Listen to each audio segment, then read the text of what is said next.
Buenas noches, llegamos al final de la semana, calurosa noche de viernes en Buenos Aires, son las 20:30, estamos en vivo por la pantalla de Bravo TV arrancando un nuevo programa de Welcome to the Train. Sí, bueno, si sos televidente fiel de nuestro programa ya sabés que desde hace algunos días vengo practicando mi inglés porque sabíamos que se venía este gran acuerdo entre los Estados Unidos y nuestro ex país antes conocido como Argentina. What a joy, my friends.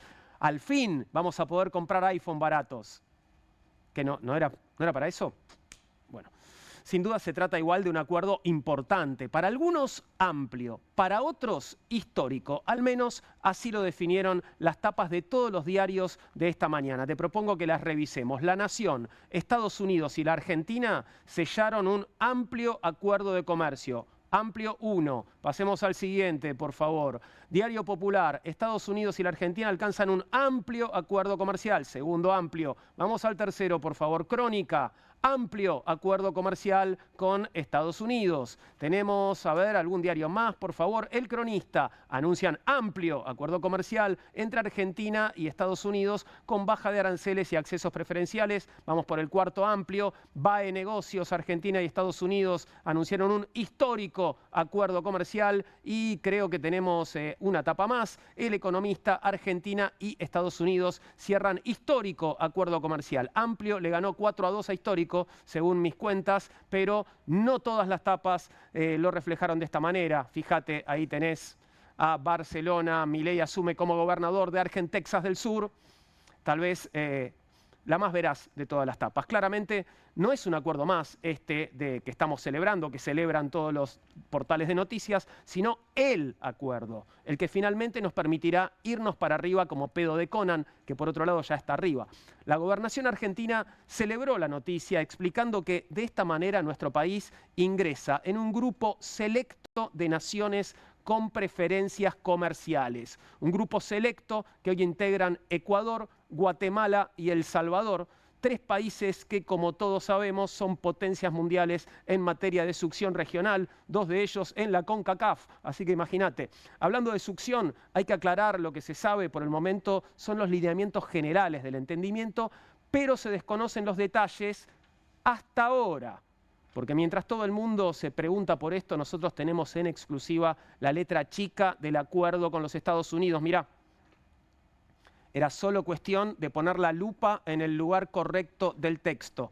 Uno de los puntos del acuerdo tiene que ver con el comercio agropecuario y en este sentido, la ex mesa de enlace, hoy rebautizada Table of Farmers, celebró que a partir de ahora las vacas argentinas también serán bilingües y por supuesto lo festejó con un nuevo aumento de la carne previsto para este mes. Es sencillo, como en todo acuerdo de partes, el que se anunció ayer es un toma y caca, en el que Estados Unidos toma y nosotros, bueno. Lo interesante es que llegamos a este acuerdo por las buenas, porque por las malas habría sido un poco peor, fíjate. Las primeras imágenes del portaaviones USS Gerald Ford en el Caribe es la plataforma de combate más letal del mundo. Hay que ver la parte buena de que Estados Unidos haya decidido dejar de enviar sus tropas a Oriente Medio para poner proa hacia América del Sur. En los próximos años, para ver las series de guerra en Netflix, no será necesario poner subtítulos. Siempre es mejor mirar el misil medio lleno, ¿o no? Por eso te invito a nuestro furgón de noticias. Vamos a repasar los temas de este viernes y, como siempre decimos, pueden venir cuantos quieran, que serán tratados bien. Welcome to the train. Welcome. Fabi, ¿cómo estás, Fabi Solano? ¿Todo bien? Muy bien, gracias. Bueno, andas vos, aquí Juan? Viviendo en la gobernación de Argentexas, con Nahuel. ¿Cómo estás, Nahuel Sosa? ¿Todo Hello, bien? welcome. Querías una barbacoa, ¿no? Sí, claro. Quiero Unos barbecue. unos nachos. Sí, unos claro. nachos. Sí, en fin, y comer unos burritos, ¿por qué no? Dios, Sí. qué horror todo. En fin, me gustan los burritos igual, ¿eh? Sí, bueno, sí. hay cosas ricas, pero... La comida callejera mexicana, porque bueno, es mexicana, no es Claro. estadounidense, ¿no? A mí me gusta mucho la barbacoa, cuando hacen como esa salsita, ¿viste? Con las cositas de cerdo, ellos le llaman, ahora se puso como acá, riff, ¿no? Ribs, claro, ribs. Sí, claro. La verdad que ahí... son como puesto. unas costillas gigantes. Yo soy Chupar los vegetariana, huesitos. chicos, así que paso de esta Bueno, conversación. la costilla gigante, el tomahawk también Claro. tenés, ¿no? El que tiene el bife, que tiene el hueso bien Que te lo largo. traen así en la mesa. El filósofo Thomas Hobbes, que era... Bueno, ¿te acuerdas otro. que estaba Ese en el no se estado de come. naturaleza, la gente se comía? Ese Hermoso. no se come. Chiste sobre filósofos. Bien, vamos a Es la meternos... única forma de pasar este momento que tenemos, ¿no? Reírnos. Es verdad. Como Barcelona. ¿no? Un Me poco encantó la así, un poco tapa. así. Gracias Barcelona, gracias por sumarse hoy a Bienvenidos al Tren. Entramos en las noticias en el furgón. ¿Qué tenemos hoy, Fabi? Bueno, tenemos que empezar por una reunión muy importante de este mediodía. Se reunieron,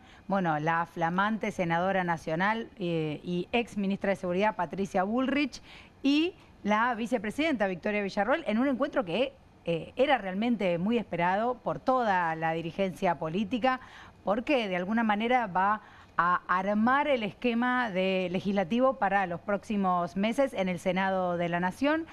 Y también lo que buscaba era restablecer este vínculo que se había roto entre la Casa Rosada y la Cámara Alta, justamente dirigida o encabezada por Victoria Villarroel. Sabemos los problemas que hay, los problemas de comunicación y la distancia que hay entre Villarroel y todo el equipo que lidera Javier Milei. Bueno, fue este mediodía, fue muy cortita, fue de 1 hora y un poquito más, no hubo foto.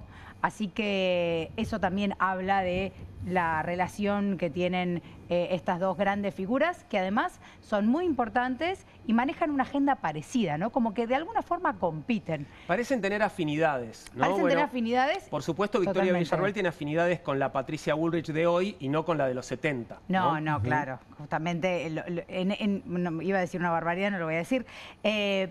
Pero me parece que lo que están haciendo de alguna manera es tener, como tienen una agenda común, bueno, ¿quién va a ocupar ese rol, no? Claro. ¿Quién va a ocupar el rol de impulsar seguridad, defensa, bueno, en este caso los proyectos que tienen que tratarse en el Senado de la Nación?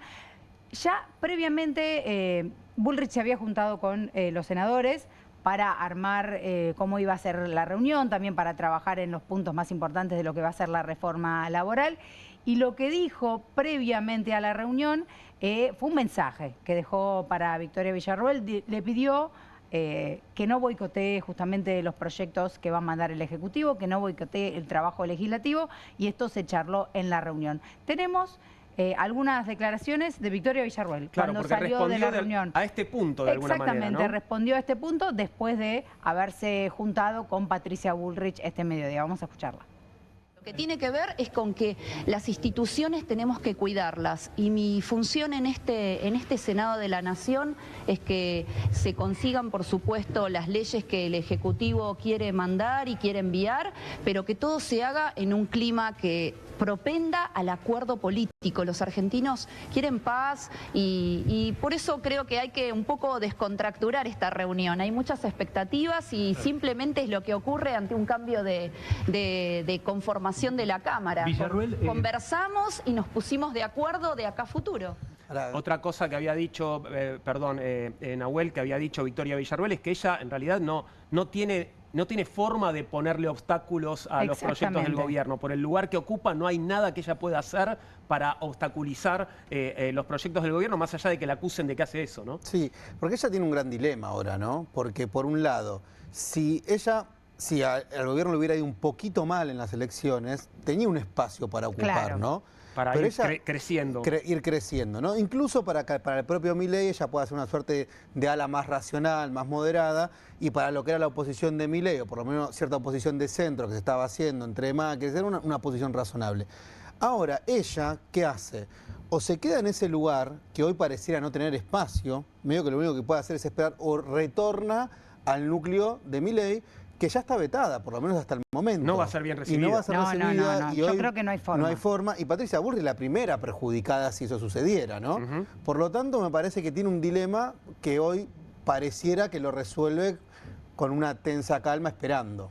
Bueno, ella siempre fue bastante institucionalista, digamos, en el sentido de mantener, por lo menos en lo formal, en la superficie, una tarea legislativa, incluso con los sectores de la oposición, digamos, una persona que charlaba con todo el mundo.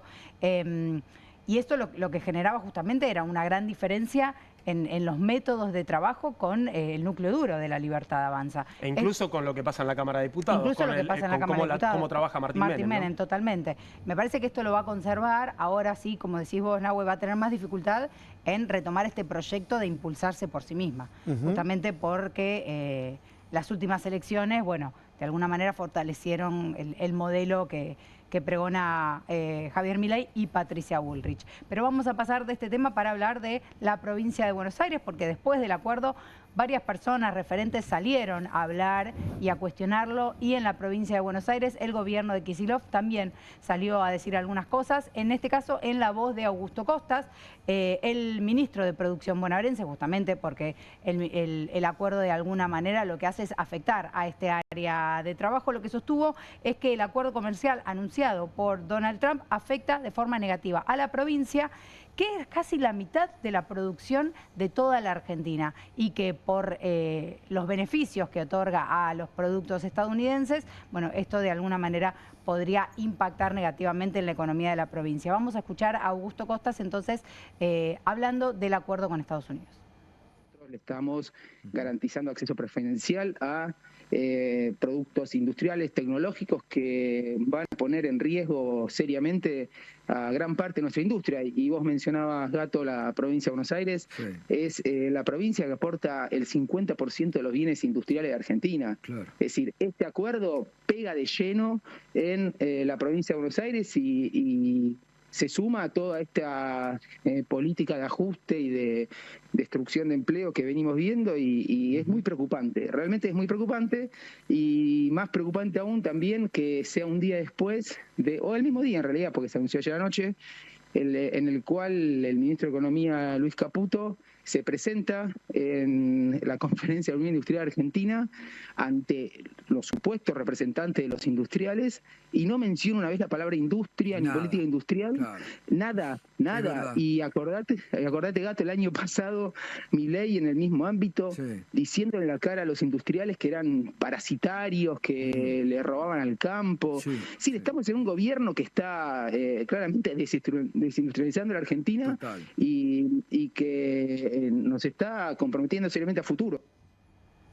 Ahí escuchamos al ministro de Producción bonaerense haciendo foco en lo paradójico y lo irónico que es que el anuncio fuera después de la presentación de Caputo justamente con los industriales, en la que, de nuevo, como hablábamos ayer en la mesa con Berkovich, no se habló de un programa industrial. No. Se habló de un programa financiero, de las bandas, de la estrategia justamente para mantener los valores en los próximos años, pero no se hizo una propuesta pensando en... Se le reclamó a Caputo, ¿no? Bueno, sí, pero se le reclamó. Pero de parte del gobierno no hubo... Y pareciera que no. Estamos claro que es adrede que no habla. Yo no creo que sea una... No, las omisiones no es que se olvidó. más que las acciones, ¿qué va a decir, ¿no? Si no hay un programa industrial? No tiene nada para decir.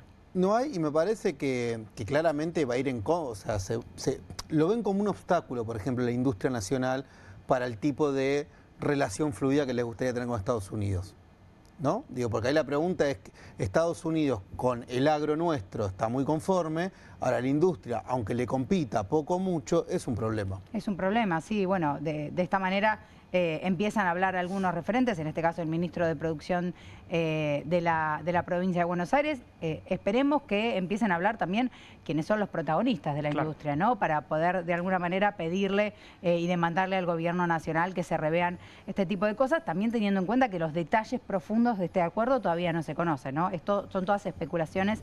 Ahora, lo que no son especulaciones es la intromisión de Estados Unidos, en este caso bajo la excusa de la guerra contra el narcotráfico. Tenemos que hablar de que se anunció desde justamente Estados Unidos la operación Lanza del Sur contra el narcotráfico en toda América Latina. Esto lo anunció el secretario de Defensa, Pete Hegseth, en Twitter. Tenemos ahí el mensaje que publicó justamente. El presidente Trump ordenó tomar medidas y el Departamento de Guerra está cumpliendo. Hoy anunció la operación Lanza del Sur, liderada por la Fuerza de Tarea Conjunta Southern Spear. Esta misión defiende nuestra patria, expulsa a los narcoterroristas de nuestro hemisferio y protege a nuestra patria de las drogas que están matando a nuestra gente. El hemisferio occidental es la vecindad de Estados Unidos y lo protegeremos, es lo que dice el secretario de Defensa, en esta misión que tiene la excusa de combatir el narcotráfico, que desde el ala demócrata de Estados Unidos ya están denunciando y piden explicaciones porque justamente con este gran portaaviones que nombrabas vos antes, bueno, ya han tenido varias operaciones en los mares del Caribe. Hundieron más de 16 embarcaciones, hay más de 75 muertos hasta el momento y poca información disponible sobre qué es lo que hacen, qué es lo que tienen esas embarcaciones, porque es una denuncia sin justificación, digamos, sin papeles, sin evidencia sobre lo que está sucediendo. No queda evidencia porque, bueno, revientan las lanchas, revientan las la lanchas, gente que está arriba. Claro, pero no se dan explicaciones de lo que está pasando y bueno, sí. Pero es interesante el tuit porque marca la cancha, ¿no? Bueno, de hecho, tenemos una mesa de conversación sobre este tema, Sí, digamos, vamos tanto sobre el acuerdo, pero también sobre la política de Estados Unidos para la región, Totalmente. ¿no? Digo, el hemisferio occidental es nuestro, Es nuestro, está diciendo nuestra Estados vecindad, Unidos. lo vamos a defender. Sí, recordemos que desde la Cuarta Flota, yo no recuerdo que haya expresiones tan contundentes, incluso en plena etapa de tensión con el chavismo, cuando estaba Hugo Chávez vivo, ¿no? Sí. No se llegó al punto, por ejemplo, de bombardear cerca del mar de Venezuela. No. Yo creo que hace por lo menos una década que esto no pasa o más. Recordemos este concepto que hablamos la otra vez de guerra de baja intensidad, de que muchas veces la forma que tiene Estados Unidos de intervenir en el siglo XXI es distinta capaz que la del siglo XX y muchas veces el narcotráfico u otro tipo de excusas terminan sirviendo para estar permanentemente operando en la región. Sí, bajo esta excusa de la guerra contra el narcotráfico, que además forma parte de la agenda internacional, lo que terminan digamos, desarrollando o poniendo en marcha es un plan de disciplinamiento, ¿no? de todo el continente y de todo el sector. Hay que ver cómo reacciona Argentina, qué opina de esto Javier Milei, cómo va a ser la política en Argentina en este sentido, qué efectos puede tener, ¿no? Sobre todo vinculado a la autonomía latinoamericana. Y por último tenemos que hablar de, bueno, cómo se tomó el acuerdo desde distintos sectores, qué salieron a decir. Recién hablábamos de los industriales, bueno, el otro lado sería el campo. La sociedad rural, paradójicamente, irónicamente, salió a festejarlo, a celebrarlo, a decir que era muy importante para la Argentina, luego de que se oficializó este acuerdo comercial, emitieron un tuit donde aseguran, bueno, lo celebran y piden detalles también, cuál es la letra chica de este acuerdo para ver cómo impacta en el sector. Ahí tenemos el comunicado que publicaron en la cuenta, en su cuenta en X, ex Twitter. Desde la Sociedad Rural Argentina destacamos el anuncio de entendimiento entre la Argentina y los Estados Unidos. Desde hace tiempo venimos apoyando toda iniciativa que represente una mayor presencia de los productos locales en el mundo. Aguardamos los detalles finales del acuerdo para determinar qué impacto tendrá el mismo en la cadena agroindustrial. Es lo que nos preguntamos todos. Sí, claro. Bueno, tenemos una suerte de detalles. No sé si son detalles al detalle, pero bueno, tenemos un pequeño punteo de los contenidos de este acuerdo y lo podemos compartir ahora, creo. Así que, mirá, ahí está. Si lo pones en la pantalla grande, te lo voy a agradecer. Comercio digital. Argentina se ha comprometido a facilitar el comercio digital con Estados Unidos, reconociendo a este último como jurisdicción adecuada, conforme a la legislación argentina, para la transferencia transfronteriza de datos, incluidos los datos personales, y absteniéndose de discriminar a los servicios o productos digitales estadounidenses. Argentina también se propone reconocer como válidas, según su legislación, las firmas electrónicas que sean válidas conforme a la legislación estadounidense. Acá, Juan, hay un punto que hay que prestarle mucha importancia, que es a las patentes, ¿no? Sí. Hay un concepto que lo trabaja un canadiense que se llama WIT, que es extractivismo digital, que es esta idea que los países periféricos también se les extraen los datos, la patente y las innovaciones. Tenemos más para seguir viendo estos detalles. Por favor, aranceles. Los países abrirán sus mercados recíprocos para productos clave. Cuando dice los países, se refiere a Estados Unidos y Argentina, supongo, sí, porque ¿no? este acuerdo también fue parecido a que le están diciendo a Ecuador y a Guatemala. Parece que es más o menos el mismo texto. Entonces, bueno, ahí tenés que, donde dice Argentina, pones Ecuador y así, o Guatemala, etcétera. Argentina otorgará acceso preferencial a los mercados estadounidenses para las exportaciones de bienes, incluidos ciertos medicamentos, productos químicos, maquinaria, productos de tecnología de la información, dispositivos dispositivos médicos, vehículos automotores y una amplia gama de productos agrícolas. Todo eso lo pone Estados Unidos. ¿Sí? En reconocimiento del ambicioso programa de reformas de Argentina y sus compromisos comerciales y en consonancia con el cumplimiento por parte de Argentina de los requisitos pertinentes de seguridad económica y de la cadena de suministro, Estados Unidos eliminará los aranceles recíprocos sobre ciertos recursos naturales no disponibles en Estados Unidos, ¿no? Y artículos no patentados para uso farmacéutico. Además, Estados Unidos podrá considerar positivamente el efecto del acuerdo sobre la seguridad nacional, incluso teniéndolo en cuenta al adoptar medidas comerciales en virtud de la sección 232 de la Ley de Expansión Comercial de 1962, enmendada, bla, bla, bla. Asimismo, los países se han comprometido a mejorar las condiciones de acceso bilateral y recíproco a los mercados de carne de res. O sea que carne en las dos direcciones, digo, parece sugerir esto, ¿no? Parece sugerirlo, pero fíjate que en una parte dice que Estados Unidos va a considerar. Claro. Entonces no sabemos si realmente es de las dos partes o tiene que ver con cómo evalúa en ese momento. Lo que sí tenemos como certeza es que Estados Unidos quiere ingresar su carne en Argentina. Claramente. Y por eso es que, irónicamente, la sociedad rural salió a celebrarlo sin haber leído en detalle todas estas cosas. Así que en vez de bife de chorizo vamos a comer tomahawk dentro de poco. Argentina ha reafirmado en el área de trabajo su compromiso con la protección de los derechos laborales reconocidos internacionalmente. Bueno, además adoptará e implementará, me paré porque estaba pensando en lo que viene pasando con los derechos laborales en nuestro país, ¿no? Adoptará e implementará una prohibición, esto es muy importante, a la importación de bienes producidos mediante trabajo forzoso u obligatorio y reforzará la aplicación de la legislación laboral. El trabajo forzoso u obligatorio de no China, se da, ¿no? Claro, no se da en el hemisferio occidental, que es el de Estados Unidos. Exacto. Está en el otro Está en hemisferio. China. Claro. Sí, esto es una gran barrera para los productos chinos.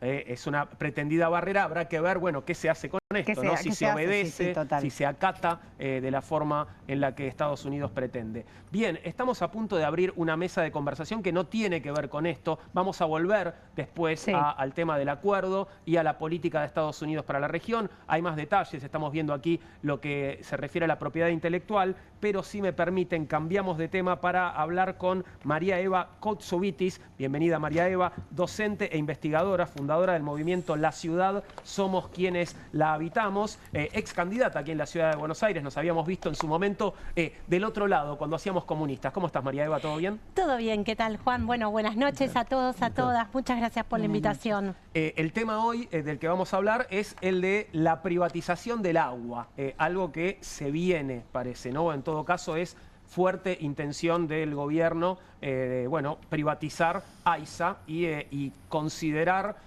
el agua potable, un servicio aparentemente no tan esencial como debería ser, ¿no? Sí, el gobierno viene avanzando rápidamente en la privatización de la empresa AISA. La empresa AISA es la empresa estatal que le brinda el servicio de agua potable y de cloaca a un área en la que aproximadamente vivimos 15 millones de personas. Estamos hablando de la tercera parte de la población argentina. Y la verdad que en esta privatización de AISA, claramente lo que vemos es un cambio de paradigma, ¿no? Desde el paradigma basado en la perspectiva del acceso al agua potable como un derecho, como un bien esencial, a una perspectiva totalmente mercantilista. Es decir, hay 15 millones de personas que hemos pasado de ser usuarias de un bien esencial a ser clientes de la futura empresa privada que se ocupe de prestar este servicio en la ciudad de Buenos Aires y en 26 municipios de la provincia de Buenos Aires. Ahora, la verdad que la privatización del servicio se inicia con la sanción de la Ley Bases, que en su artículo 7 establece que la empresa AISA es una empresa sujeta a ser privatizada. Luego aparece un primer decreto, a nuestro presidente le gustan mucho los decretos de necesidad y urgencia, que es el decreto 493. Ese decreto no solamente avanza con la privatización de AISA, sino que además nos modifica por completo las condiciones de acceso al agua potable a 15 millones de personas. ¿Por qué? Porque, en primer lugar, establece que si te atrasás 60 días en el pago del servicio, el servicio se corta. En segundo lugar, porque permite la actualización de la tarifa, si es necesario, todos los días, ¿no? O todos los meses, en función de la rentabilidad de la empresa. Establece además que la empresa privada que vaya a prestar el servicio no tiene obligación de expandir el servicio. Y acá es importante hacer una aclaración. Dentro del área de prestación de AISA vivimos 15 millones de personas, de las cuales 11 millones accedemos al agua y aproximadamente 8 millones y medio a la cloaca. Es decir, que faltan todavía cloacas, faltan obras, agua, claro. falta cloaca y faltan obras, absolutamente. Si la empresa privada no tiene la obligación de justamente expandir el servicio, entonces lo que va a suceder es que básicamente quienes viven en villas, asentamientos y barrios populares y están esperando la expansión del servicio para acceder formalmente, no van a poder acceder. Y, perdón, te quería hacer una pregunta, ¿no? Porque uno de los puntos polémicos o los más importantes es esta idea de que una persona, si no paga, se le puede cortar el agua, ¿no? El agua es un derecho esencial, es decir, hasta el momento, corregime, o sea, la electricidad o el gas se te puede cortar porque vos podés seguir viviendo sin electricidad, sin gas, sin agua no podés seguir viviendo. Y eso estaría en este proyecto de ley, que si vos no te atrasás 3, 4 meses, lo que sea, hasta el momento era que te intimaban, que te mandaban carta de documento, pero no te lo podían cortar. Ahora sí te lo pueden cortar, eso sería así. Exacto, a partir de ese decreto, el decreto 493, decreto que en el día de ayer fue ordenado a través de otro decreto que es el 805, que ordenó el decreto 493, corrigió algunos errores, la verdad, menores, pero lo cierto es que esa modificación de las reglas del juego, que se la llama marco regulatorio, habilita a los usuarios residenciales a que si nos atrasamos 60 días en el pago del servicio, el servicio se corta. Eso no era así hasta la sanción de ese decreto presidencial. Si vos te atrasabas en el pago del servicio, la empresa a lo sumo podía restringirte el servicio, algo que en realidad no sucedía y que recién vimos el año pasado. La verdad es que el gobierno fue preparando todo el terreno para que la empresa AISA sea atractiva a los futuros compradores o a la futura empresa privada. ¿Por qué? En primer lugar, bueno, habilitó su privatización a través de la ley Bases. En segundo lugar, no sé si se acuerdan, pero el año pasado tuvimos aumentos de las tarifas del servicio de agua y saneamiento, en algunos casos del 1.500%. Y luego, por supuesto, vino este decreto, el 493, ratificado en el día de ayer por el decreto 805, que permite el corte de servicio, permite además arbitrajes internacionales si no nos ponemos de acuerdo, y eso nos remonta a lo que pasó en la década del 90, cuando se privatiza Obras Sanitarias de la Nación, aparece Aguas Argentinas no expande el servicio, distribuye agua de mala calidad, sobre todo en el sur del área de prestación. El Estado Nacional sale al salvataje de Aguas Argentinas y crea la empresa AISA, que 90% le pertenece al Estado Nacional, 10% le pertenece a sus empleados. ¿Qué pasó con esa privatización? Bueno, la verdad tuvimos 12 años de litigio en el CIADI y el Estado argentino perdió más de 400 millones de dólares. Por lo tanto, ya esa experiencia la hemos tenido. Habilitar esos arbitrajes internacionales es una pérdida absoluta de soberanía. Pero hay otro tema que la verdad también se plantea bastante poco, que tiene que ver con que este cambio en las reglas del juego lo que ha es flexibilizado la calidad de agua que vamos a consumir. Y me parece que ese tema es importante, porque a partir de ahora vamos a consumir agua con mayor concentración de nitratos. La verdad es que la contaminación por nitratos, sobre todo en niños pequeños, es algo sumamente grave, es el fenómeno del niño azul.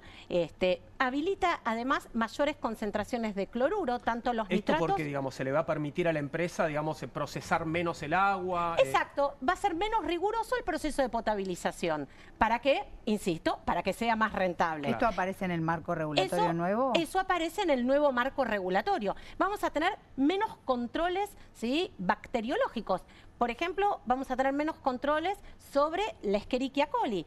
No vamos a controlar algunas sustancias que son sumamente contaminantes, como por ejemplo los cianuros. Bueno, la realidad es que vamos frente a un escenario en donde el acceso al agua va a estar sumamente restringido y además va a ser mucho más precario. ¿Para qué? Para garantizarle, ¿sí?, ganancias a la futura empresa privada. Pero hay algo que a mí me parece importante también poner sobre la mesa. Tenemos excelentes ejemplos de empresas públicas que brindan el servicio de agua potable y saneamiento cloacal. Sin ir más lejos, Uruguay. Bueno, yéndonos un poquito más lejos, podemos llegar a París, a Beijing. La verdad es que el año pasado la empresa AISA dio ganancias. ¿Cuál es la excusa de privatizarla? Bueno, hacerla rentable o hacer un gran negocio para una futura empresa privada. Y la verdad que esta idea, ¿no?, de el agua como mercancía y las y los usuarios como clientes es una idea muy superada. Que la empresa sea rentable a partir del cobro de tarifas es una mirada súper sesgada, porque en la Argentina por cada dólar que se invierte en agua potable se recuperan $2,5 en los servicios de salud, y por cada dólar que se invierte en saneamiento cloacal se recuperan más de $8,5 en el servicio de salud. Así que si queremos ser eficientistas necesitamos más obras de infraestructura de agua y de saneamiento. Sí, y por ejemplo, en este nuevo marco regulatorio, ¿el Estado tiene potestad de poner algunos topes a las tarifas? Si la empresa pone tarifas con precios absolutamente alocados, ¿el Estado puede intervenir, no puede intervenir? Mira, lo único que se establece es la posibilidad de una tarifa social que va a estar financiada por el Estado Nacional, lo cual también eso te deja en una situación de vulnerabilidad, porque si de pronto a este gobierno se le ocurre que no es viable la tarifa social, claro, entonces ahí no vas a poder acceder a una tarifa asequible. Así que ese es el escenario, en principio, en el que estamos. A mí me parece que esto es importante tenerlo presente porque, insisto, va a impactar en la vida y el cotidiano de 15 millones de personas. Un grupo de usuarias, usuarios y diferentes organizaciones recurrimos a la justicia porque justamente esta modificación del marco regulatorio, esta modificación de las reglas del juego, no solo avanza con la privatización de la empresa AISA, sino que además viola el derecho humano al agua que está consagrado en nuestra Constitución y en donde además la Argentina tiene importantes fallos, como el fallo de Kirch, ¿no? Por eso es que acudimos a la justicia, estamos esperando que la justicia resuelva. También fue una asociación de usuarios, logró que la justicia frene el corte del servicio para usuarios residenciales por falta de pago. Bueno, con este nuevo decreto del día de ayer, ratificando el decreto anterior, tendremos que volver a hacer una presentación en la justicia. Pero, insisto, la verdad que esto es un cambio total de paradigma. Eva, en general para desarrollar las privatizaciones siempre el gobierno hace alusión, bueno, a mal funcionamiento, falta de eficacia, no sé, alguna problemática, algún hecho de corrupción o algo que digamos, haya llamado la atención de las audiencias y eso lo espectacularizan. Bueno, en este caso, ¿qué pueden decir de AISA en esos términos para justificar esta medida? Digamos, ¿cómo van a salir a venderlo como una buena decisión?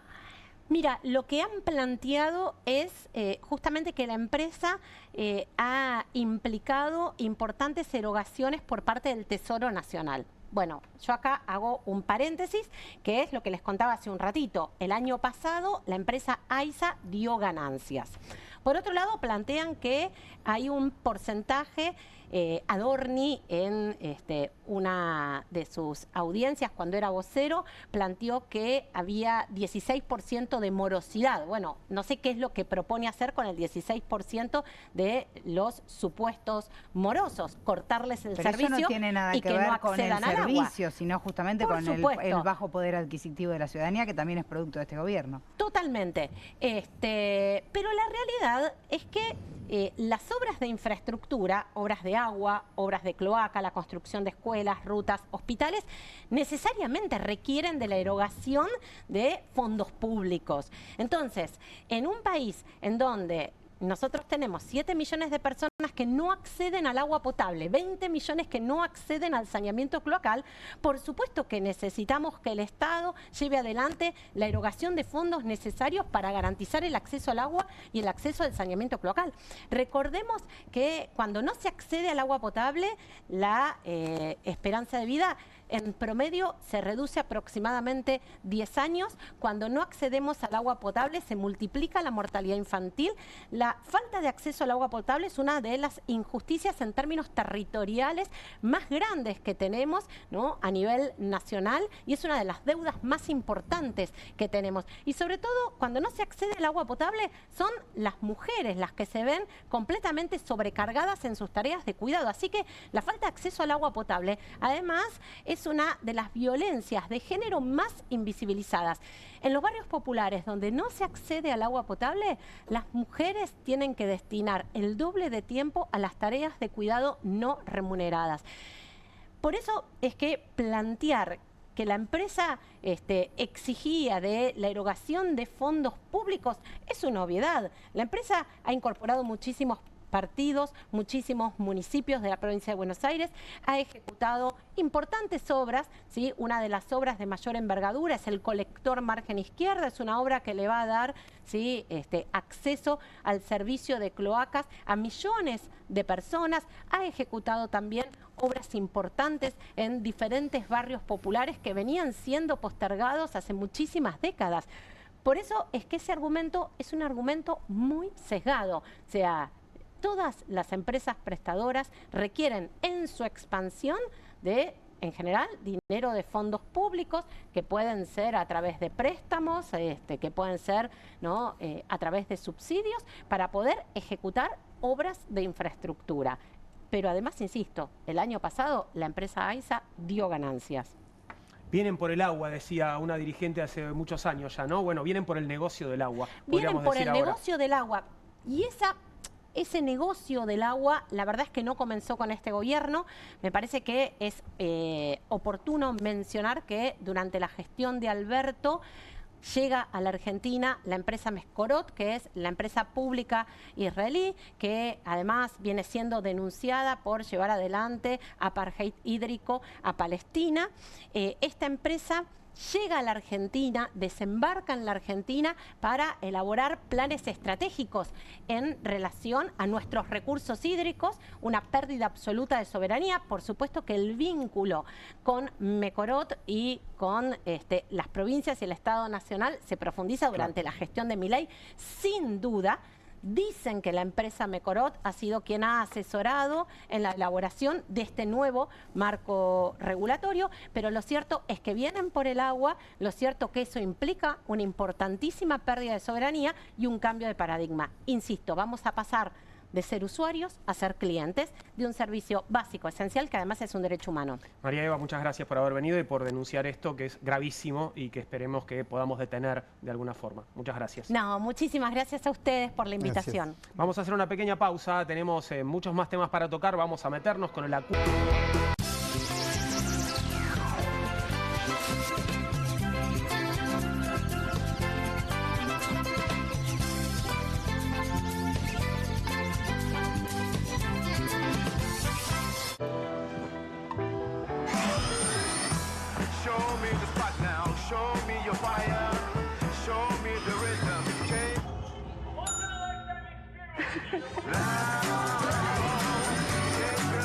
Espero que te guste. Cociné un pollo con papas, acariciado por una cocción a gas envolvente y uniforme, para luego ser realzado con un suave calor preciso. Ah, ¿lo hiciste al horno?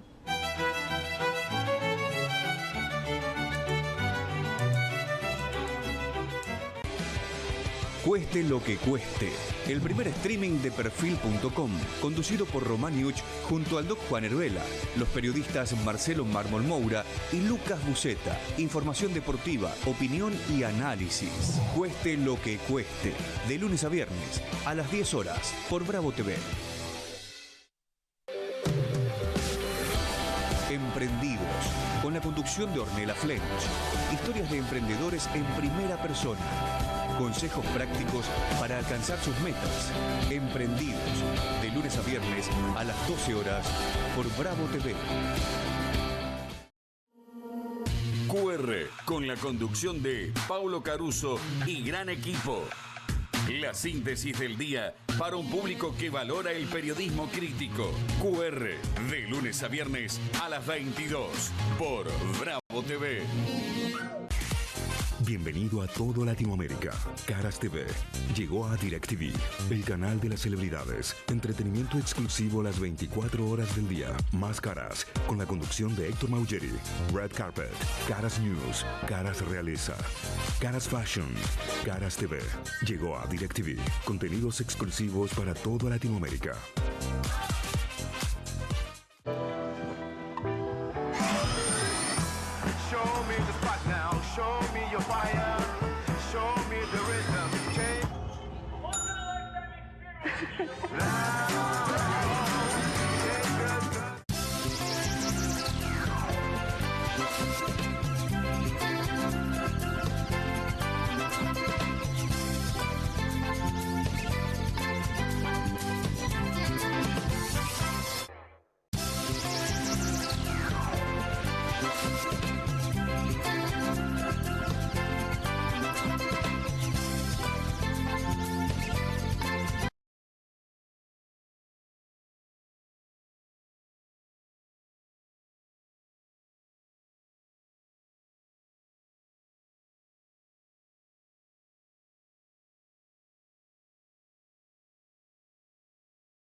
Las 21 horas 12 minutos de este viernes, estamos en vivo en Bravo TV con Bienvenidos al Tren, y si estabas mirándonos anoche, tal vez habrás notado que sobre el final del programa intentamos una comunicación con Tucumán que no logramos, pero hoy sí lo logramos y vamos a poder hablar con Diego Tomás, que es secretario gremial de APT, la Asociación de Prensa de Tucumán, y con Pablo Gargiulo, que es abogado. ¿Y por qué vamos a hablar con ellos? Porque hay un caso de censura previa judicial a la prensa en Tucumán y nos van a explicar Pablo y Diego de qué se trata.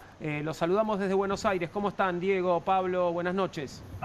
¿Cómo estás, Juan? Buenas noches. ¿Qué tal? ¿Cómo les va? El gusto de saludarlos. Igualmente para nosotros. Bueno, cuéntenos todo de la manera más simple posible para que podamos entenderlo. ¿Qué está pasando en Tucumán y por qué los están censurando? Bueno, arranco yo, muy simple, muy breve. Un juez penal, subrogante, hizo caso a un pedido del Ministerio Público Fiscal, haciendo lugar a una cautelar y sentenciando que un medio de comunicación no puede difundir nada sobre el ámbito judicial. Esto, obviamente, por 6 meses, ¿no? En la actualidad, este juez hoy se toma de licencia y hoy nosotros como trabajadores de prensa, como sindicato, conjuntamente con ANDE, decidimos exponer esta situación también en organismos internacionales. El abogado es Pablo, ¿no? Que él tiene, digo, cierto ejercicio en estos asuntos, en estas cuestiones, por eso, de alguna manera, estuvimos abordando, pensando, viendo de qué manera podemos hacer que, decía bien, de qué manera la justicia pueda disolver esta sentencia o esta decisión que es totalmente absurda, ¿no? Contanos, Pablo, qué se puede hacer y cuál es la situación judicial.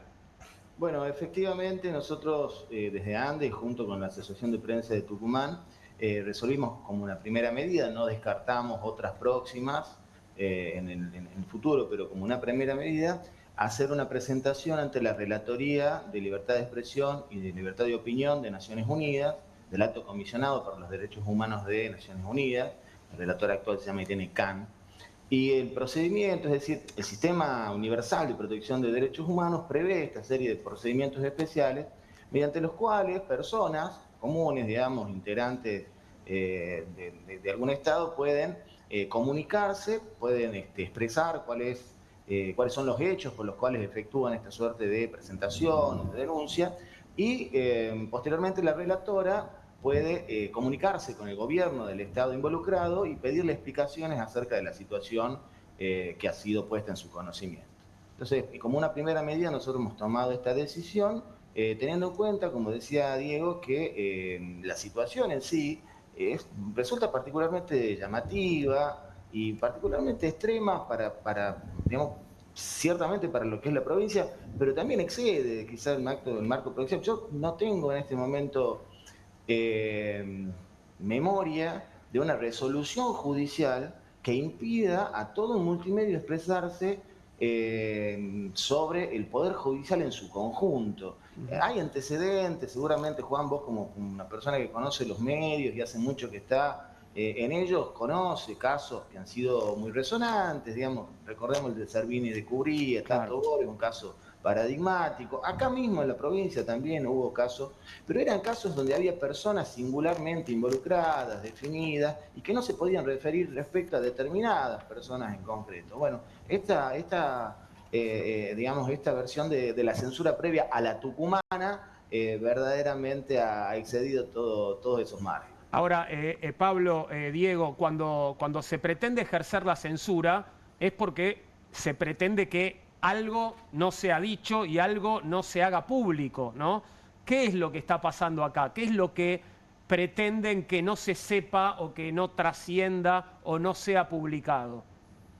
En principio, la medida es tomada en el marco de una causa penal que es iniciada a través de una denuncia presentada por el propio jefe de los fiscales de la provincia, el doctor Edmundo Jiménez, que es el ministro público fiscal de la provincia. En esa denuncia lo que básicamente dicen es que las críticas frecuentes, las tergiversaciones, esta opinión, esta mirada es negativa, sesgada. El hostigamiento y la mala imagen a la justicia tucumana. Prácticamente desde ahí se agarran, ¿no? Exacto, y que ese hostigamiento hacia la justicia tucumana ha redundado prácticamente en un entorpecimiento, digamos, del funcionamiento de la justicia en sí. Y por lo tanto, para impedir que eso continúe desarrollándose, solicitaron esta cautelar que fue otorgada, como ya les contó Diego, el doctor Tahuada, que es juez subrogante del Colegio de Jueces de la provincia. La verdad, Juan, que esto, como decía Pablo, esto es histórico en Tucumán, pero también marca y puede marcar un antecedente muy grave para el resto del país, para el resto de las provincias, ¿no? Recordemos que la censura previa ocurrió en la última dictadura militar. Entonces, no vayas a hacer cosa, como decimos acá, que esto sea el inicio de un ejercicio, de una prueba de laboratorio para que después se pueda extender en otros territorios, ¿no? Ya pasó también allí en Comodoro Pi con un caso reciente de compañeros como Mauro Federico, Rial, etcétera, pero que lo lleve adelante la justicia, eso es lo más grave todavía. Definitivamente, y hay que estar alertas, por supuesto, para que esto no sea el principio de una operación que se aplique en todo el país, claramente. Bueno, van a seguir ustedes el camino judicial que estabas describiendo, Pablo. Sí, en principio estamos a la expectativa de la respuesta de la relatoría frente a la presentación que hicimos y como te había adelantado, no descartamos hacer otras presentaciones en el ámbito local ante el Poder Judicial para tratar de revertir esta situación que consideramos tiene una elevada gravedad institucional. Definitivamente así es. Bueno, Pablo, Diego, les agradecemos mucho por estos minutos y que nos hayan contado la situación y por favor manténgannos al tanto y estaremos siguiendo el tema también en la medida de nuestras posibilidades. Por supuesto, nuestra solidaridad con ustedes. Muchas gracias. Muchas gracias, Juan, un gusto. Hasta luego. Igualmente, un abrazo. Ahí hablábamos con los compañeros en Tucumán. Un delirio, tremendo, ¿no? realmente, sí. Volvemos al tema de nuestro comienzo, volvemos a hablar de los planes de Estados Unidos para la vecindad. Esto creo que podría ser un lindo título, me siento un poco en el Chavo, ¿no? Sí, pero así es. Y recibimos... ¿Cómo se llama el que venía a cobrar la renta? Viene a cobrar la renta. Señor Barriga. El señor Barriga, por supuesto, vengo a cobrar la renta. El señor Donald Barriga. Marina Cardelli, analista internacional, conductora de Quemen las Naves, programa de política internacional, y es ex subsecretaria de Asuntos Nacionales del Ministerio de Relaciones Exteriores. Después dice ponele, pero me da igual como ustedes prefieran, decía ella, para que la presentemos. Bienvenida, Marina, ¿cómo estás? ¿Todo bien? Bien, muy bien. Muchas gracias por la invitación. Gracias a vos por venir y saludo también a Esteban De Gori, analista internacional. Bienvenido, Esteban. Gracias. ¿Cómo va? ¿Todo bien? Bueno, ¿hay puntos de contacto? ¿Hay una lógica entre los acuerdos bilaterales que anunció Estados Unidos ayer con El Salvador, Guatemala, Ecuador y Argentina y la operación Lanza del Sur? Yo creo que definitivamente. O sea, estamos en un contexto global de una disputa muy importante de Estados Unidos con China y en un intento de control cada vez más importante de lo que considera Estados Unidos su esfera, su zona de influencia, que es América del Sur. Y esa influencia tiene muchas dimensiones. Por un lado, el control territorial y militar con esta estrategia del narcoterrorismo y la presencia de bases militares, el control político y la injerencia que tiene muchos capítulos sobre Brasil, sobre Argentina en las elecciones. Y ahora un poco en la historia de la relación de alineamiento que viene sosteniendo el gobierno de Milei desde el principio, cada vez más intensificado, cada vez fuimos pasando de gestos a acciones. Ahora me parece que llega un poco el capítulo económico y comercial con un poco más de contundencia de lo que venían siendo un alineamiento en otras dimensiones, ¿no? Esteban. No, retomo un poco lo que ella decía.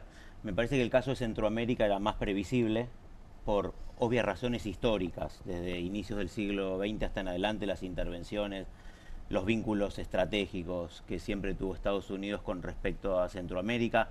La relación con Bukele es interesante porque ahí hace un cambiazo entre las causas que Bukele tiene en Nueva York con el tema de las maras, las escuchas que lo vinculan a Bukele con el pacto con las maras. ¿Sí? Hay una negociación para que El Salvador, retirando esas causas, acepte los deportados de Estados Unidos en sus cárceles. Pero uno diría, Centroamérica hay casi una trayectoria, llamémosle común o similar a una tendencia que uno podría ubicar a inicios del siglo XX.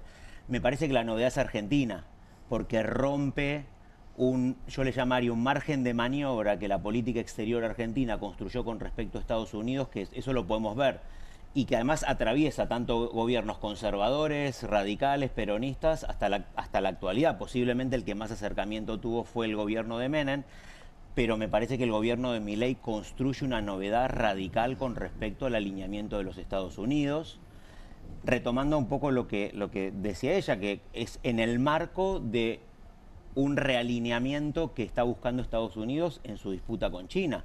Y cuanto mayor capacidad de mostrar aliados en ese tablero mundial, me parece que Estados Unidos gana sumando a la Argentina, y la Argentina también gana en el sentido de, gana Milei haciéndose necesario o un partícipe necesario en esta lucha. Y por último, la Argentina no es menor, siendo un país que siempre tuvo una disputa por el liderazgo de América del Sur.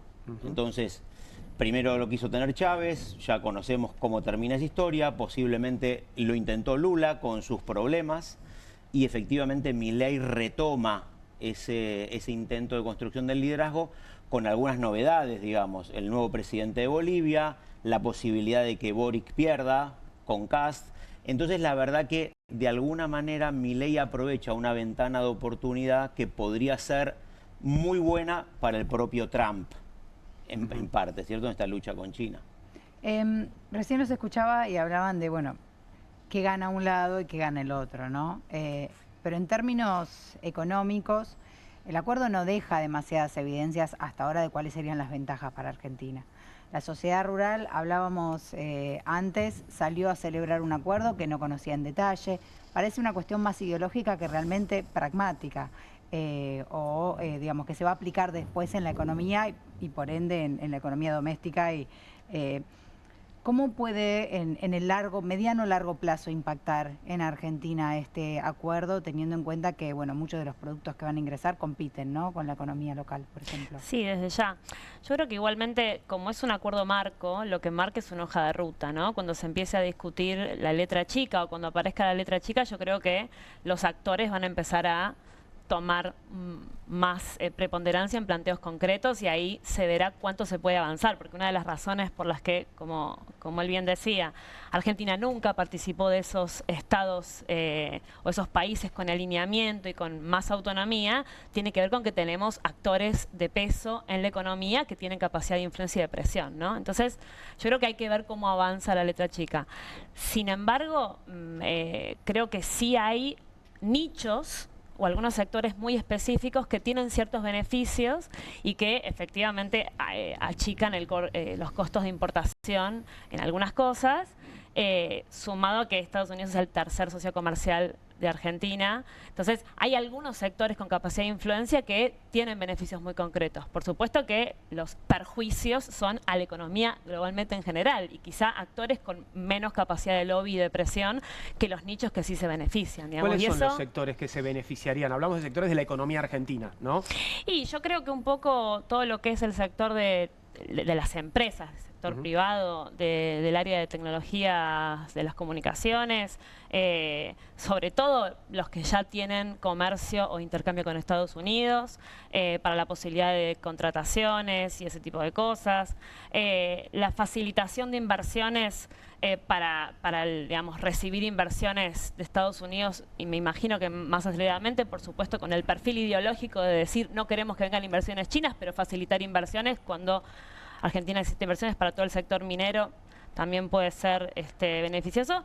Y el tema de la carne es complejo, porque en realidad Estados Unidos es un mercado muy grande. O sea que hay algunos sectores donde la apertura de ese mercado puede ser que compitan globalmente por los mismos mercados, pero en el mercado norteamericano se complementan, no producimos el mismo tipo de carne que ellos. Entonces, hay algunos sectores particulares que tienen beneficios y creo que es la pantalla para darle lugar a un perjuicio muy importante a una gran cantidad de actores y sobre todo creo que lo más relevante, no solamente que quedamos subordinados a participar en el plan de Estados Unidos de la contención de China, porque esto que decían ustedes de los criterios para no importar cosas que se producen con trabajo esclavo o esta idea de no importar todo aquello que se produce con prácticas desleales, esto tiene que ver, como decías vos, con limitar la importación de productos chinos, o sea, quedamos en esa subordinación.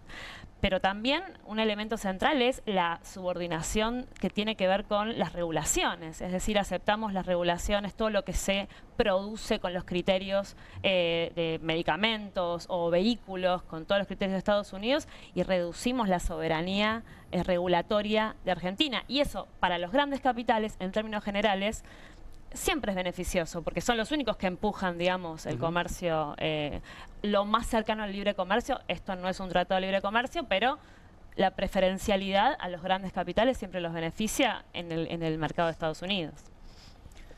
Bueno, yo diría algo para sumar. Me parece hay que ver varias cosas. Primero, la primera cosa que hay que ver es que históricamente la relación con Estados Unidos en términos de exportación es deficitaria. Lo primero que hay que explicar es, bueno, de dónde vamos a ganar. Porque esto no es menor. Cuando uno hace un acuerdo comercial, por lo menos piensa en dos cosas. Una que yo diría tiene que ver con las reservas, cómo juntamos los dólares. Pero por el otro lado, cuando uno hace un acuerdo comercial, también piensa como en la dimensión sociológica, digamos, la integración social, para usar un viejo concepto sociológico. ¿Qué quiero decir? Que efectivamente ese acuerdo o redunda en dólares o redunda en mayor trabajo, mayor integración social.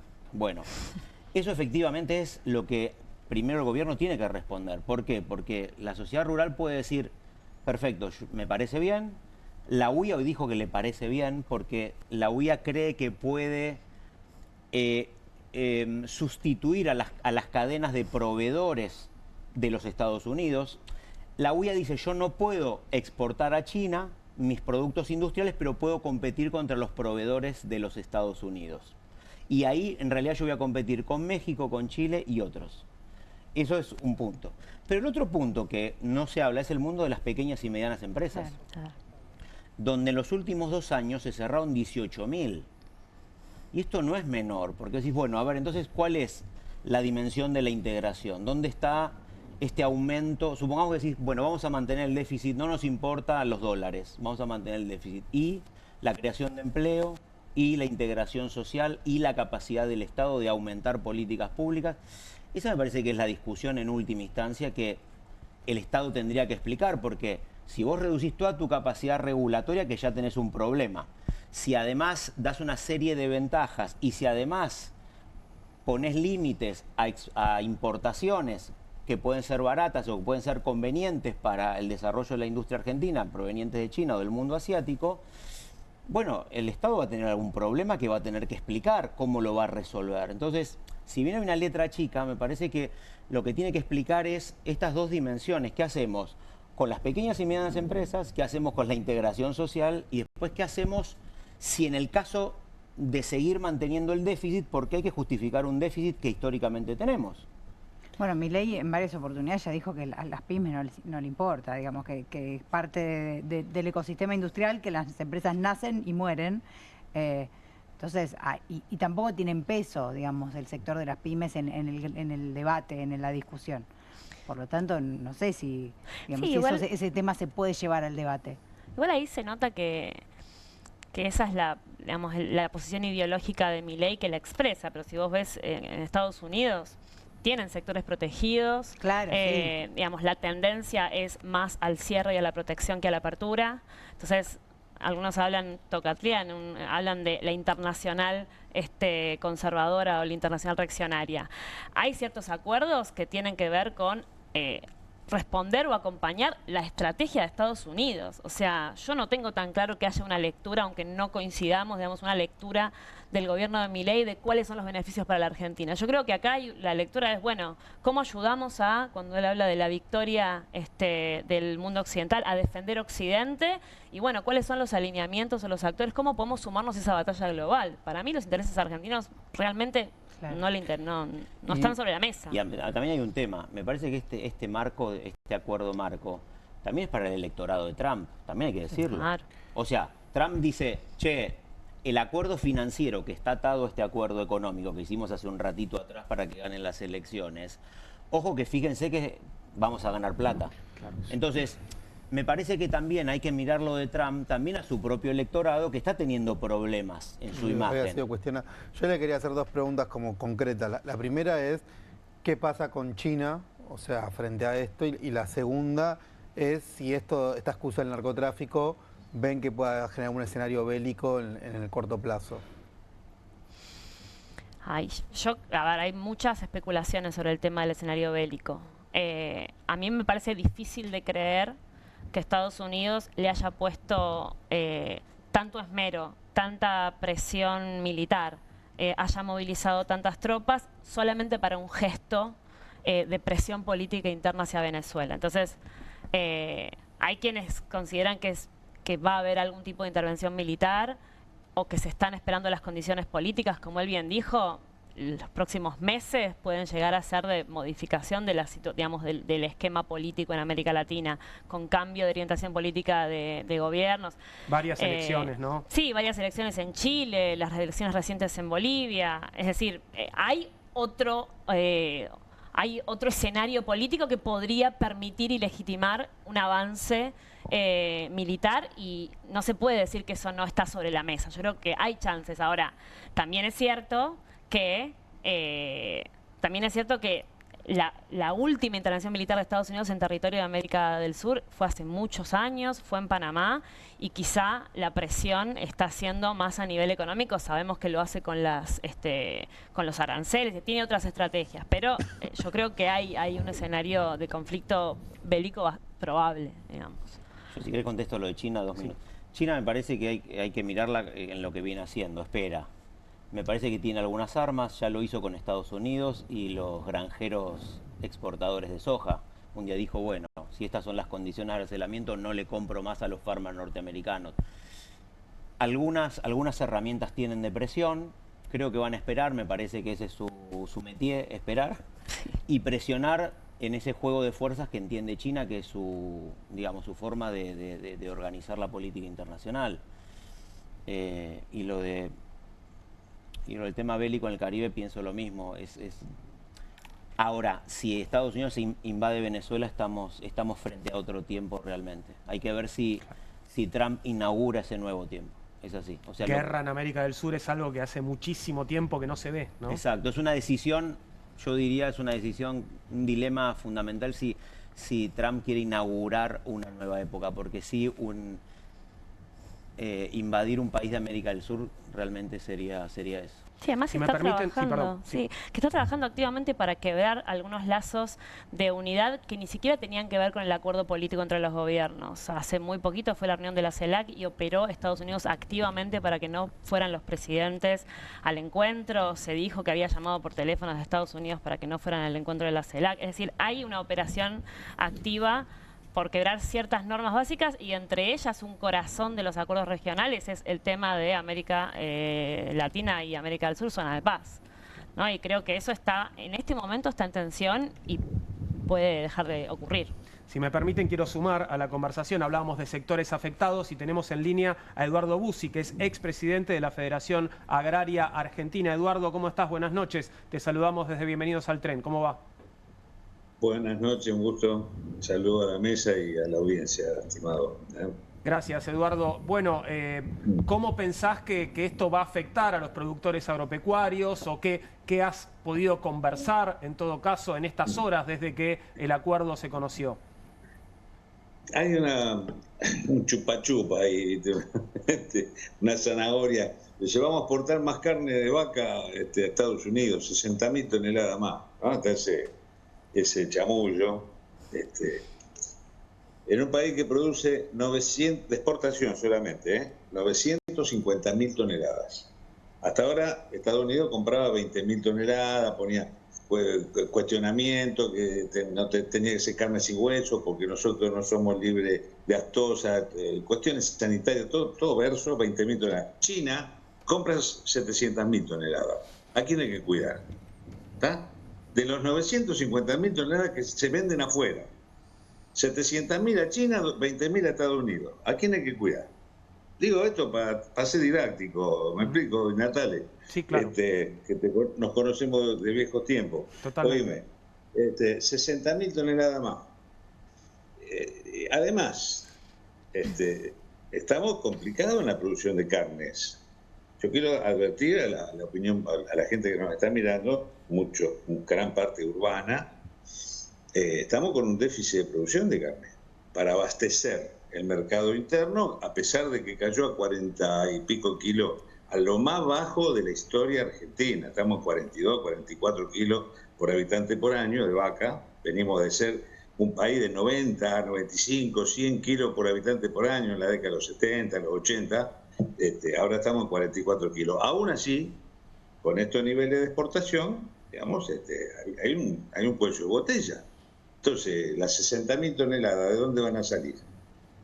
Van a salir de hacer más restrictivo la oferta de carne al mercado interno, o bien encarecer la carne al mercado interno, porque va, una parte de eso que iba al mercado interno ahora va a ir afuera, a Estados Unidos. Digo, consecuencia de esto, le va a aumentar la carne al consumidor. Simple, ¿me explico? Sí, sí.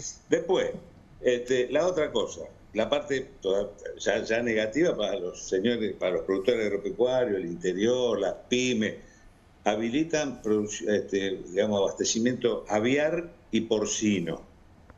Estados Unidos es la segunda potencia mundial en producción de cerdo. Nos pueden invadir de cerdo, como están intentando hacer ahí en el Caribe con Venezuela. Nos pueden invadir de carne de cerdo al mercado nuestro.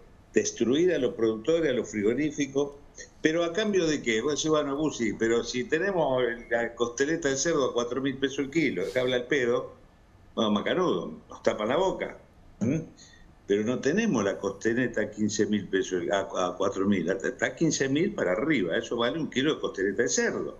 Entonces, si los consumidores no se benefician, a los productores los afectamos, a los frigoríficos los destruís, ¿cuál es el negocio? Las 60.000 toneladas de carne de vaca, bueno, tiene beneficios, pero muy parciales, muy marginales. Esto fue, este acuerdo de comercio es bilateral, este acuerdo bilateral, es el sueño cumplido que en el 2005 supimos rechazar, que se llamaba ALCA. El ALCarajo, que se hizo desde Mar del Plata, seguramente vos recordás. Sí, claro. Bueno, lo acaba de concretar Milei de modo bilateral y al mismo tiempo deteriorando mucho lo que más deberíamos consolidar, que es el Mercosur, el bloque regional. Vayan a buscar un país europeo que haga un acuerdo bilateral con Estados Unidos o con China. No existe. No existe porque actúan como bloque.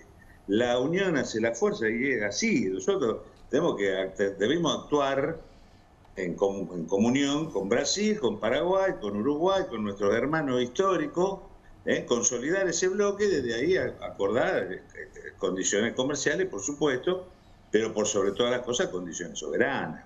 ¿Me explico? Entonces, afectamos al Mercosur, jodemos a nuestros vecinos. Lo que tendría que hacer Milei es levantar el teléfono y pedirle disculpas a Lula. Digo, esta es una de las cosas que tendría que hacer, ¿me explico? Bueno, pues, obviamente lo estoy diciendo en sentido figurado, nunca imaginaría semejante cosa. Bueno, entonces afectamos al Mercosur, afectamos a los productores locales, no beneficiamos a los consumidores, lo único que estamos haciendo es beneficiar a las corporaciones del imperio de Estados Unidos y a usar a la Argentina como, digamos, pivots del dominio de Estados Unidos sobre el territorio de América Latina. Eduardo, clarísimo el panorama que nos describiste. Te agradezco mucho estos minutos y te mando un abrazo grande y que tengas un buen fin de semana. Muchas gracias. Lo mismo. No, perdón, me equivoqué, así. Okay. Así me cae mejor.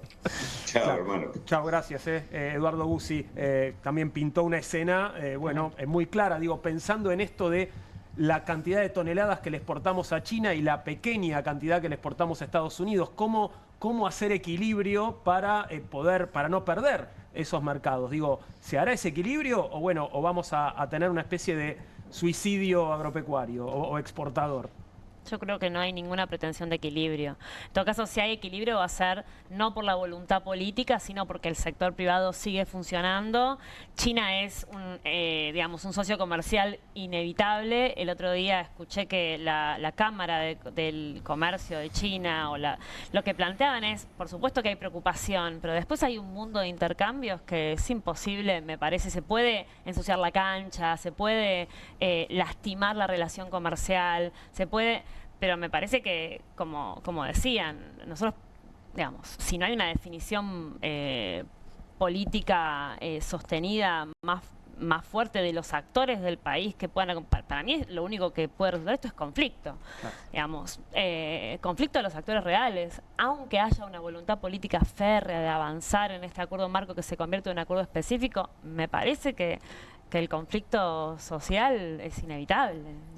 Además, si uno observa la discusión sobre el tratado con la Unión Europea, eso se hizo largo por obvias razones, porque se discuten mercados de preferencia. Entonces, yo abro este mercado, yo te cierro este, vos abrime aquel, ¿se entiende? O sea, la discusión con el Mercosur, por eso se alargó tanto, pero no es que se alarga tanto porque les encanta hacer un juego burocrático, no, es porque lo que se discute es la letra hiperfina Entonces, me parece que cuando aparecen este tipo de procesos, de acuerdo marco, que además ni siquiera es un tratado de libre comercio porque tiene que pasar por los congresos, tanto de Estados Unidos como de la Argentina, y además tiene que pasar por la discusión regulatoria del Mercosur, ¿sí?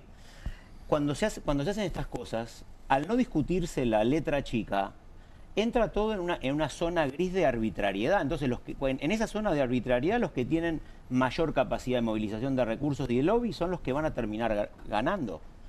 Después habrá que ver cómo se define la letra chica, pero la letra chica no se define de un día para otro. Me parece que esto por ahora es un alineamiento, abrir un juego donde los que tengan mayor capacidad de recursos y de movilizar recursos puedan hacerlo, mostrar los dientes como hizo los laboratorios argentinos, seguramente como hizo Paolo Roca, que dijo, che, fíjense. Claro, pero esas voces hay que escuchar porque son, este tipo de marcos es como una ventana. Che, yo te abro una ventana, el que puede entra, pero los que entran generalmente primero son los que tienen mayor capacidad de lobby. Habrá que ver la letra chica, pero esas letras chicas no se consiguen de un día para otro. Claro. Marina, Esteban, gracias a ambos por haber estado con nosotros. A Fue ustedes. muy interesante escucharlos. Nos queda un tema más para conversar esta noche y tiene que ver no con una película, sino con dos películas. Tiene que ver con el documental, o sea, una película documental sobre otra película que me pregunto si ustedes, compañeros, habrán visto en su momento. La película original es una película de ficción, una película de culto a esta altura, y tengo el tráiler para compartir y lo vamos a ver. 768903. En blanco y negro era, ¿no? Totalmente. Sobre 768903 se presenta ahora un documental llamado 768923. Veamos primero el tráiler de la película 768903, a ver si la recordás. Míralo. ¿Sabían ustedes que con tan solo una masturbación se puede malograr el esfuerzo intelectual de todo un año de estudio? ¿Puedo ir al baño? Remontémonos a 1989.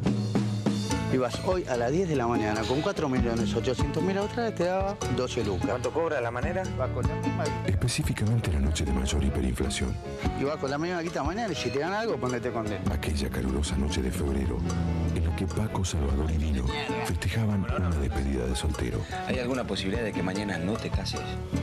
La podés terminar. Nada del otro mundo. Un par de copas, una señorita y a dormir.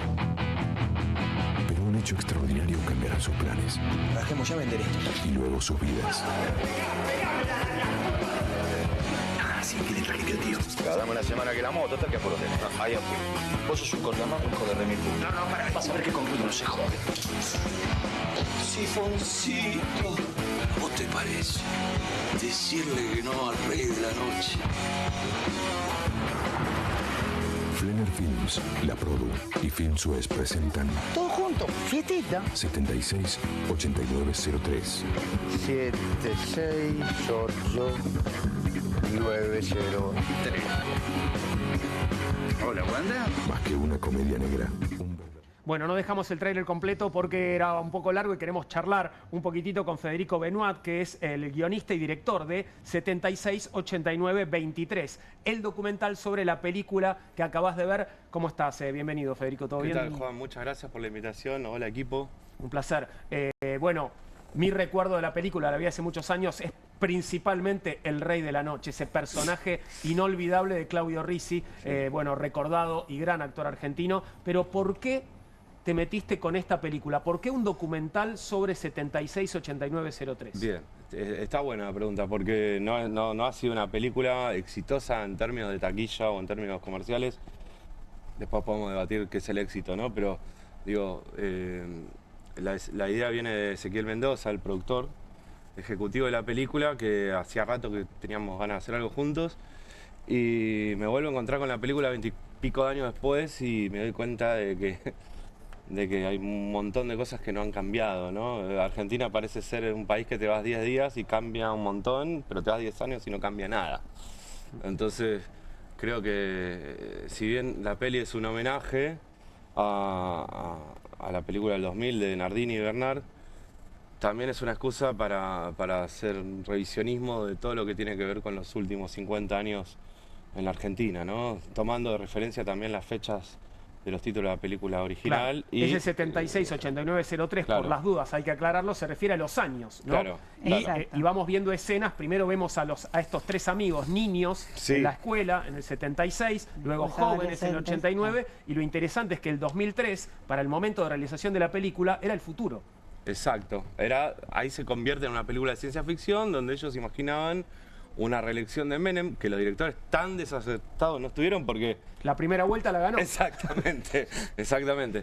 Y bueno, y nosotros llevamos todo eso al 2023, antes de que gane Milei, por supuesto, pero ya veíamos todo el caldo que se estaba haciendo, esa olla que se estaba cocinando, y sabíamos cómo iba a terminar todo esto, y también sabemos cómo también va a terminar todo esto. Entonces, como... Y viste que se suele decir que en la Argentina se puede pensar la figura del péndulo, ¿no? Esta idea de que, bueno, de repente, Diamant en realidad era quien lo decía, pero para aplicarlo al arte, a la cultura, esta idea de, bueno, nuestra sociedad es un poco pendular, ¿no? Pasa de esquemas más liberales a esquemas más populares, ¿no? Y y sigue, ¿no? Así, en ese camino. Vos decías, bueno, ya sabemos que esto va a pasar. O sea, el documental que trata de recoger la película para pensar lo que puede pasar en los próximos años en nuestro país, o es más bien que trata de indagar un poco en la idiosincrasia del ser argentino. Las dos cosas. Bien. Las dos cosas. Creo que tiene que ver, en parte hay una cuestión muy de homenaje a esta peli que fue muy disruptiva, fue controversial, escapaba bastante a todo lo que tiene que ver con el movimiento del nuevo cine argentino. Pero por otro lado es una excusa también para hacer un revisionismo de nuestra historia, de lo que somos, sobre todo en Argentina entre los últimos 50 años, ¿no? Y más que pendular yo te corregiría y te diría que es circular, ¿no? Como que todo lo que estamos viviendo ya lo vivimos. Y es como, eso fue, y un poco me baso en la pregunta de Juan, es en lo que decido hacer esta película. Es como, ok, esto ya pasó. Como un eterno retorno. Exacto, y ya sabemos lo que pasa y ya sabemos cómo termina. ¿Te dan ganas de que veamos el tráiler de la tuya? Por supuesto. Si tenemos tiempo, lo Sentite podemos como ver. en tu casa, Juan. ¿Cómo no? Muy bien, ahí va. 7689, 23. Es un poco largo para el tiempo que nos queda, así que vamos a ver un cachito del tráiler, por favor.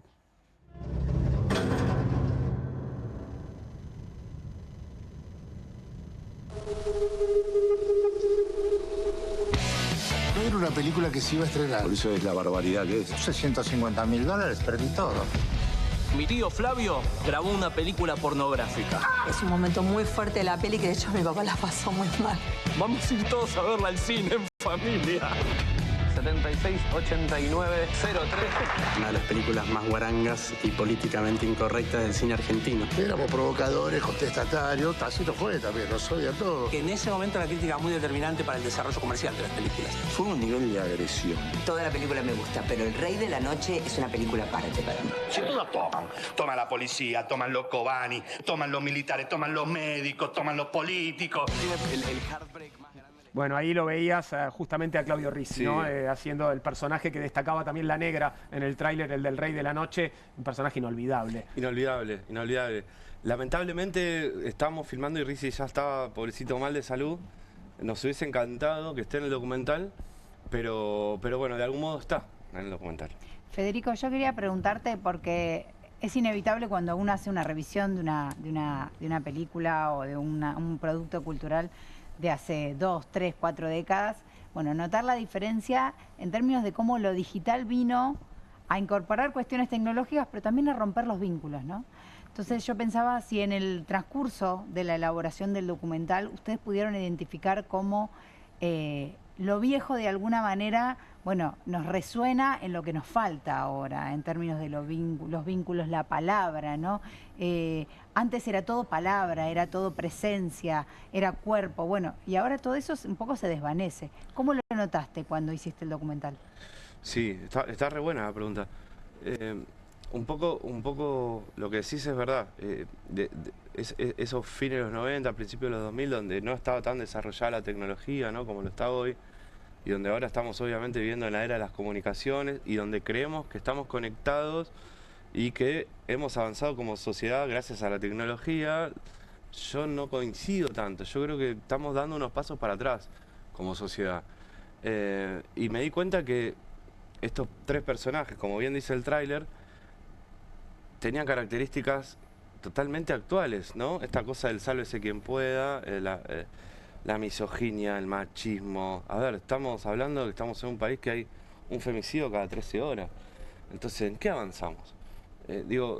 Hay una cuestión de que un montón de cosas sí han cambiado, pero quizás a nivel tecnológico o quizás a nivel comunicaciones, pero creo que otras cosas, y eso también responde un poco a la pregunta que me hicieron antes, es el por qué yo decido hacer esta película. Porque los 3 personajes de 76, 89, 03 eran totalmente desagradables. Y es gente que hoy en día te la cruzás tranquilamente hoy en la calle. Es gente que sigue existiendo y sigue teniendo los mismos valores, entre comillas, ¿no?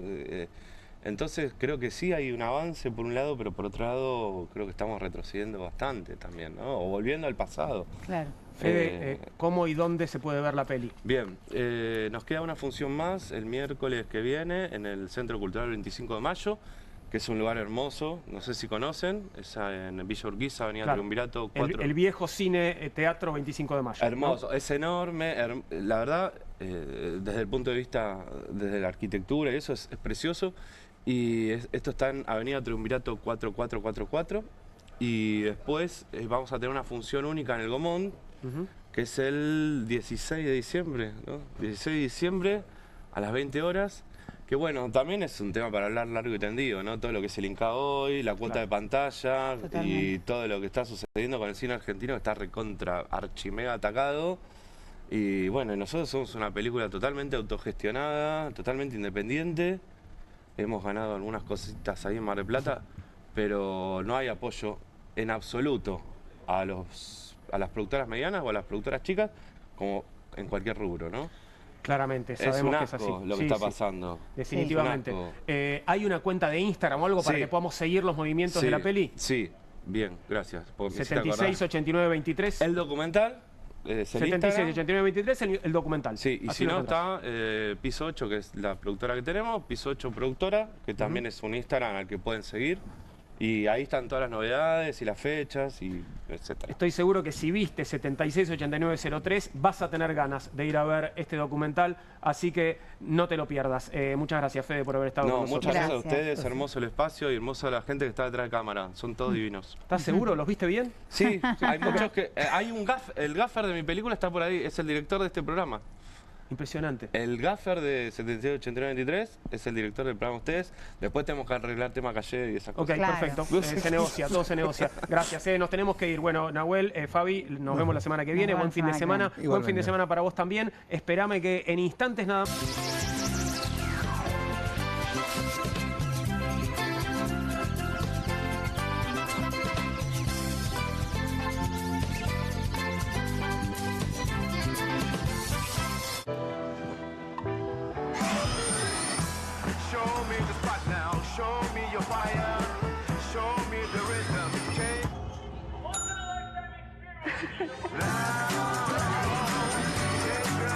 Ahora usted mismo puede instalar un ventilador más rápido que un técnico con Pearl Ventilum, el ventilador que se enrosca y brinda una brisa refrescante en todo lugar, en cualquier momento. Simplemente enrosque su Pearl Ventilum en cualquier portalámparas. Luego use su control remoto para tener una brisa fresca y potente con su moderno diseño. Ahora, desde la comodidad en su sofá, puede tener una excelente luz para sus ambientes, además de refrescarlos. Esta es una factura de cientos de dólares por un ventilador de techo que ni siquiera vino con control remoto. Acabo de instalar mi Ventilum en menos de 10 segundos. Es potente, silencioso y perfecto para mi escritorio. Pearl Ventilum convierte sus luces comunes en una luz con ventilador súper potente y tendrá 3 niveles de potencia tanto para la luz como para el ventilador. Las poderosas luces LED de Pearl Ventilum tienen 2100 lúmenes que equivalen a más de 50.000 horas de duración. Ofrece seguridad y facilidad de colocación para camas marineras, cielos rasos bajos o garajes. Llame ahora mismo o ingrese a nuestra página web para obtener su propio Pearl Ventilum con su práctico control remoto al precio especial de fábrica. Llame ahora mismo y adquiera su Pearl Ventilum, el ventilador que se enrosca, convierte sus luces comunes en una luz con ventilador súper potente y brinda una brisa refrescante en todo lugar, en cualquier momento. Descubra los productos más novedosos y exclusivos de la línea Pearl en tvcompras.com. Aproveche esta oferta y obtenga este fantástico producto de TV Compras. ¡Llame ya! Cueste lo que cueste.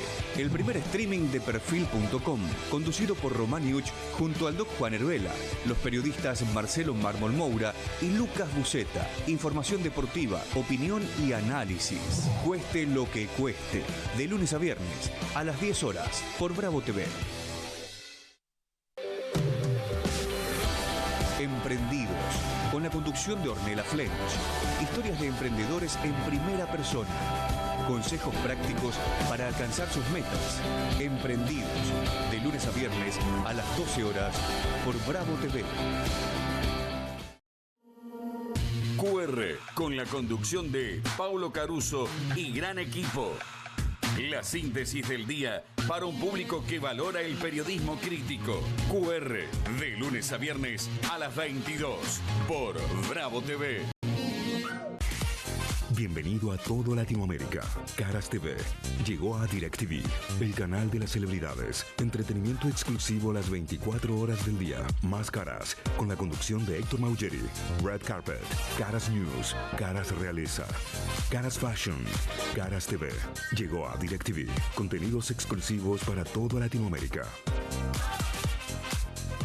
Hay una casta superior que es los periodistas que si mienten, calumnian, injurian y dicen cualquier cosa. ¿Tenés ahí los nombres de los periodistas que tengo que meter en cana? No nos tomamos esto a la joda, como esos periodistas mentirosos. Y dentro de la cancha vale todo, que la vayan a buscar, la tienen adentro.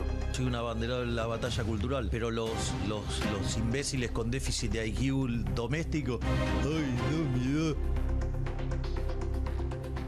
Mientras que las imbéciles de los periodistas... ¿Sabes la cantidad de periodistas que tengo para mandar a la hoguera? Las mentiras de los medios.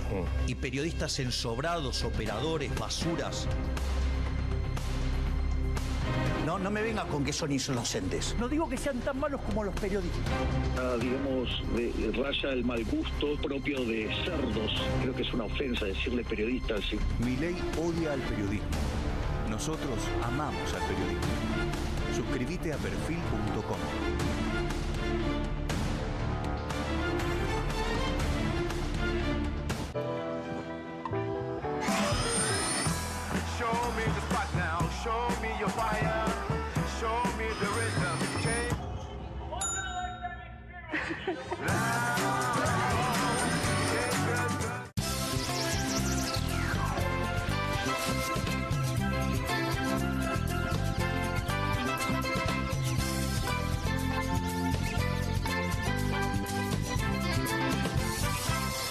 Aquí finaliza el horario de protección al menor.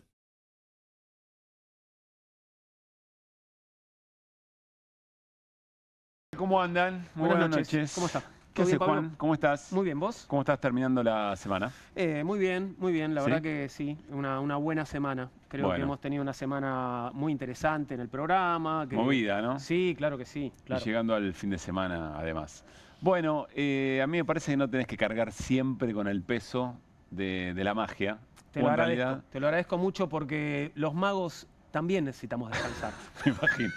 También merecen tener un domingo, digamos. Es la hora ¿no? de los magos, cantaba Jorge de la Vega. ¿La sabés esa canción? Es buenísima, un día te la tendría que recitar. Bueno, un día deberíamos compartir algunas otras cosas más. Es la hora de los magos. Sí. Baja el dólar, sube el peso, entre otras cosas, dice esa canción que es de hace como 50 años. Muy bien. O un poco más también. A Woody González le va a encantar. Bueno, yo quiero decirte que en estos tiempos, donde todo vivimos en plena vorágine, hay que saber encontrar el momento. Estoy de acuerdo con vos. Hay que pescarlo en el aire. Mirá. ¡Wow! ¡Wow! Cerquita. Se me anticipó un poco. Casi, ¿eh? Ya me va a salir. Es que Parece vos que querés no. dejarme a mí. Me parece que... Porque vacilaste. Le hice porque comer el amai. el momento estaba ahí y lo dejaste volar un segundo más. Puede ser. Lo tenías que haber agarrado antes. Vivimos con mucha ansiedad también, Sí. ¿no? Hay que saber Sí. esperar el momento, pero bueno, no pasa nada. Bueno, Juan... Qué malos que son, ¿eh? Déjenlo a Pablo. Ya Che, ¿por está, qué? mira cómo- Todo de Juan. Ok. Viste que no hay viernes en la República Argentina, No. así que en un ratito nos vamos a meter con algunas novedades del caso de la causa 3, bastante fuertes, que alteran un poco el ritmo del viernes, pero enseguida nos vamos a meter con varias cosas. Perdón, la causa 3 Ok, sí, ahora entiendo. Sí, por supuesto, porque hay citaciones. Sí, ¿no? sí, hay pedido de detención. El señor de los audios. Así es. Y más gente. Sí, no, se puso áspero, no sé si está del todo reflejado en general en la prensa.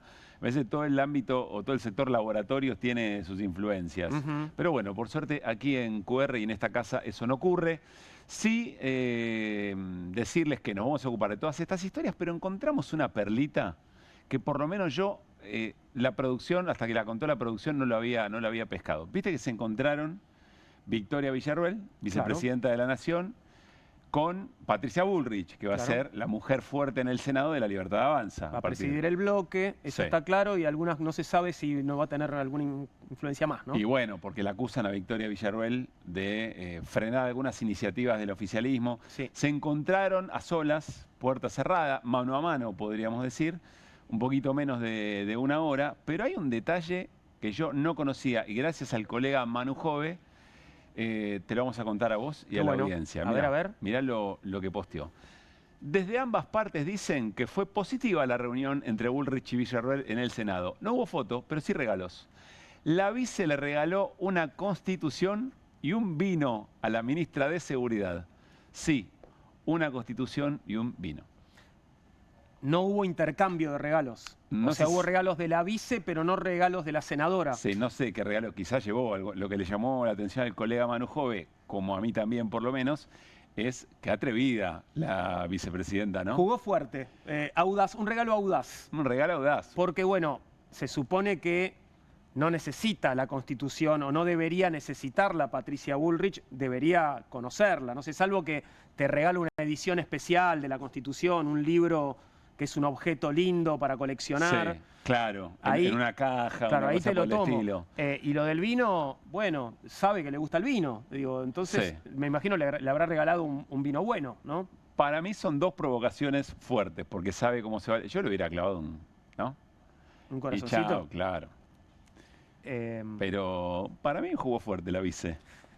Jugó fuerte, yo esperaría a que llegue el regalo de Pato. El regalo de Pato en algún momento va a llegar. Tus regalos deberían de llegar. Puede ser. Pero bueno, ¿tenías el dato? No lo tenía, te lo agradezco y gracias a Manu Jove también. Sí, exactamente. Colega que trabaja bastante bien. Pablo. Que esté muy Era bien. eso, ¿no? Era eso, sí. Te supo poco. ¿Querés que te atrape el momento? Te supo poco mi momento y te supo poco mi pase. Estoy muy frustrado. No, fue espectacular.